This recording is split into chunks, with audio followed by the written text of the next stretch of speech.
Welcome back. President Trump says that the federal government badly needs to modernize its technology. To help with that, he had most of the biggest technology CEOs, many top CEOs, at the White House this past week.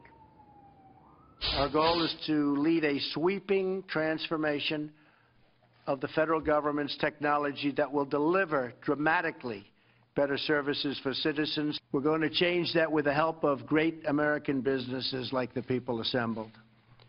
The businesses represented here today employ hundreds of thousands of American workers. Your innovation has shaped the modern world and created millions of jobs.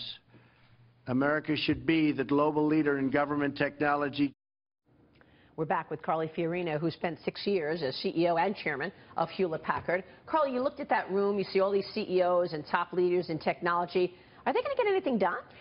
Well, we'll see. Look, it's the right goal. President Trump is talking about the right goal. President Obama talked about the same goal, in fairness. And the problem isn't that there isn't great technology out there. Of course there is. And all those CEOs represent great companies. The problem is a little more complicated than that. The government procurement processes are so complex, many of them legislatively required. They are so complex. They are so Byzantine. If you look at a chart, I've done this, if you look at a chart of the procurement practices, for example, in the Department of Defense, it looks like a bowl of spaghetti. So unless that gets fixed, you're not going to be able to accomplish a sweeping overhaul of the technology systems of the government, although clearly one is necessary, and you could deliver much better services to citizens if you could accomplish that overhaul. It just seems like there's so much bureaucracy and red tape in government that you should be able to tap into some of the big innovations that we've seen in the private sector, and yet we have a hard time doing it. Why? Because that is heavy lifting. That is hard work that has to go on in these agencies and on Capitol Hill in many cases, behind the scenes. It's not a photo op.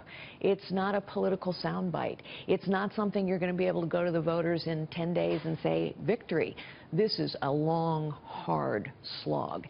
And it's why it's so important that at some point we say the mark of success is moving money, power, decision-making outside of Washington and actually cutting back on this complexity. That takes hard work and people in place to do that hard work. Yeah, I wonder also if the issue of cyber came up, security. I hope so. Yeah, I mean, you look at something like a YouTube where you've got, or Facebook Live where you've got people killing each other right there streaming live, or you've got accounts from people we should have known they were spewing out hate before they actually killed others. That's right.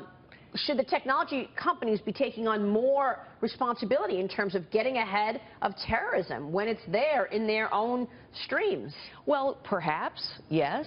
And there clearly are things that the private sector and federal government could be doing together. Some of those require legislative fix. I talked about this during the presidential campaign. There are some constraints legislatively right now which could be removed to permit greater collaboration in the sphere of cybersecurity. It's also true, however, that to your point, social media is not private property. We get all hung up, I think, about, well, we're invading people's privacy. I'm sorry. If you're killing somebody on air, that is not private property. If you're spewing hate, as I used to joke, but it's not a joke, if I can figure out who my granddaughter's newest boyfriend is on social media, we can figure out who's spewing hate on the internet. So part of this, I think, is a shift in mindset. This is not like looking at somebody's private email. Right. This is public property. And you're right, every single one of these terrorist attacks, in retrospect, we learn, they were on the internet, publicly, on jihadist websites, spewing hate. Yeah. We should know that. Absolutely. People want to know what you're going to do next, Carly. There were some rumors you were going to run for Senate. I have to give you so much credit. You stood up there on that stage with 16 men or 15 men. You held your ground. You communicated directly with the American people. How was it running for president? Well, it was a great privilege running for president. And, it's interesting. People have made the same comment. Wow, how did you handle it with all those guys? That's been the story of most of my life. I came up in technology. It's a man's world. It's still a man's world. So in some ways, the men on the stage may have felt more uncomfortable than I did. I've been in that situation before. But it was a great privilege. I loved every minute of it. Talking to voters is so uplifting, actually. Most citizens are not engaged in the political back and forth gotcha games that we see on TV. Most citizens are just doing the best they can, living their lives every day. And what they want is problems solved. And the reason they're frustrated is they don't see those problems getting solved. And leadership. They want leadership. They want leadership. Yeah. We have an abundance of problems. We have a scarcity of leadership. Leadership is always the secret sauce. It is the catalyst required to get a problem solved. And so I'm going to stay out there politically active and engaged, and I'm going to continue to lift leaders up wherever they are. I think it's vitally important, and I know from experience anyone can lead. Leadership can be learned. It's not about your position, your title, or your power even. It is about, are you working with others to get problems solved?